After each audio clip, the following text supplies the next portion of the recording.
Pero pag kumanta na, halimaw na. Iba. Yes. Iba yung Diba? Parang di mo pwedeng biru-biruin. Ilan taon ka na, Leira? 15 po. Pinakabata. Siya pinakabata at ikaw naman ang pinaka matanda doon sa batch na yun. Yes. Sa atin Tama pang ba? Sa apat? lahat ba? Sa lahat. Sa lahat? Sa lahat. Ay, ang ganda ng laban pala, ano? Sa ating apat, sino ang pinakamatanda sa atin? Ako. Dito siya eh. Ito pinakabata. Ang importante, hindi halata. Oo, yun yung matanda eh. Ano nangyari? Ay, sorry.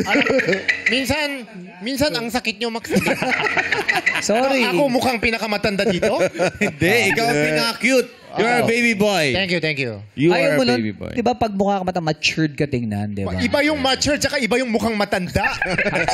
Ibig sabihin, haggard yung mukha, hindi gano'n. Pero nagagamit mo yung senior citizen card mo? Wala akong Wala pa. Ay, sorry. Wala. 34 lang ako, 34. Ganito lang kami yung biroan, Leira.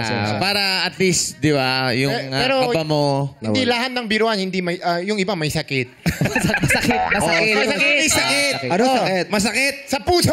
Okay. Pero tanungin natin yung bata. Oo naman, si Bata. Yung bata, ikaw sa tingin mo, ano yung lamang mo kay Mary Rose? Actually po, si Ate Mary Rose and ako po, very common po kami sa mga genre na kinakanta. And ngayon po, I chose a pop song as para lang po ma-variate yung mga kaya ko pa pong kantahin na kanta. Yeah. Ayun po. Iba kasi kinakanta lagi ni Lera, di ba? Para pang musical. Oo. Di ba? Oo. Para iniba niya ngayon. Pero nga, no? nag-Jessie J ka. Yes. Ang galing. Eh si Mary Rose, ano naman lamang ng medyo matanda kay Lyra?